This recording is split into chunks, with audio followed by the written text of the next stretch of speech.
നമസ്കാരം. കഴിഞ്ഞ ദിവസം എനിക്കൊരു കോള് വരികയുണ്ടായി. എന്റെ വീടിന്റെ അഗ്നിഭാഗത്താണ് അടുക്കള. വീട് വെച്ച് 6 മാസത്തിന് ശേഷം ഞങ്ങൾക്ക് ധനപരമായി വളരെയധികം ബുദ്ധിമുട്ടുകൾ അനുഭവിക്കേണ്ടി വരുന്നു. എന്തു ചെയ്താലും ധനനഷ്ടമുണ്ടാകും. വയറ് സംബന്ധമായ പ്രശ്നങ്ങൾ ഞങ്ങളിലേക്ക് വരുന്നു. നിരന്തരമായി ആക്സിഡന്റുകൾ സംഭവിക്കുന്നു.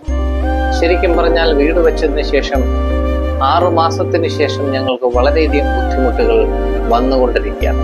എന്നാൽ എല്ലാവരും പറയുന്നു അഗ്നിഭാഗത്താണ് അടുക്കള വെക്കേണ്ടതെന്നും അഗ്നിഭാഗത്ത് എപ്പോഴാണ് വെച്ചത് അതിനുശേഷമാണ് ഞങ്ങൾക്ക് ഈ പ്രശ്നങ്ങളെല്ലാം വരുന്നതെന്നും അദ്ദേഹം പറയുകയുണ്ടായി. ഞാൻ അദ്ദേഹത്തിനോട് പറഞ്ഞത്, നിങ്ങളുടെ വസ്തുവിന്റെയും വീടിന്റെയും ഒരു പ്ലാൻ എനിക്ക് അയച്ചു തരിക, ശേഷം ഞാൻ നിങ്ങളിലേക്ക് കാര്യങ്ങൾ കൃത്യമായി പറഞ്ഞു തരാം എന്നാണ് മറുപടി പറഞ്ഞത്. അദ്ദേഹം ഉടനെ തന്നെ വീടിന്റെയും വസ്തുവിന്റെയും പ്ലാൻ അയച്ചു തരികയും കൃത്യമായി ഞാൻ വിശകലനം ചെയ്തപ്പോൾ അദ്ദേഹത്തിന്റെ വീടും പറമ്പും 35 ഡിഗ്രി വ്യത്യാസത്തിലാണ് ഇരിക്കുന്നതെന്നും ഞാൻ കണ്ടെത്തി കൊടുത്തു. അദ്ദേഹത്തിന്റെ യഥാർത്ഥ കിച്ചൺ, അദ്ദേഹം കരുതി വെച്ചിരുന്ന കിച്ചൺ ഒരിക്കലും അദ്ദേഹത്തിന്റെ അഗ്നികോണിലല്ല എന്നും അഗ്നി എന്ന് പറയുന്ന ഭാഗത്ത് അദ്ദേഹത്തിന്റെ ബാത്റൂമാണ് ഇരിക്കുന്നതെന്നും കണ്ടെത്തി അദ്ദേഹത്തിനോട് പറഞ്ഞു കൊടുത്തു. അഗ്നിഭാഗങ്ങളിൽ ഉണ്ടാകുന്ന ബാത്റൂം നിരന്തരം ആ വീട്ടിൽ ആക്സിഡന്റുകൾ സൃഷ്ടിക്കും, ധനപരമായിട്ടുള്ള പ്രശ്നങ്ങൾ സൃഷ്ടിക്കും, വയറ് സംബന്ധമായ പ്രശ്നങ്ങൾ സൃഷ്ടിക്കും, ഒരു ജീവന് തന്നെ ഭീഷണിയായി തുടരും.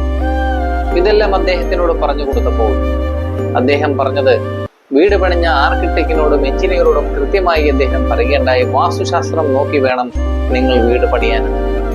എല്ലാ വീടുകളിലും ആ എഞ്ചിനീയറാണ് വാസ്തു കൃത്യമായി കൈകാര്യം ചെയ്യുന്നതെന്ന് അദ്ദേഹത്തെ പറഞ്ഞ് മനസ്സിലാക്കി തെറ്റിദ്ധരിപ്പിച്ച് അദ്ദേഹത്തിന്റെ വീട് പൂർത്തീകരിക്കുകയും ചെയ്തു. തുടർന്നാണ് അദ്ദേഹത്തിന് ഒരുപാട് പ്രശ്നങ്ങൾ വരുന്നത്.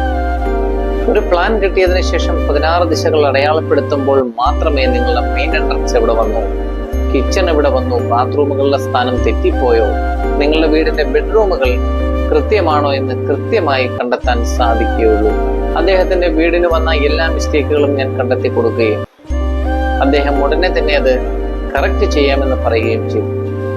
ഒരുപക്ഷെ ഈ വീഡിയോ കാണുന്ന പലർക്കും ഇങ്ങനെയുള്ള അനുഭവങ്ങൾ ഉണ്ടായിരിക്കാം.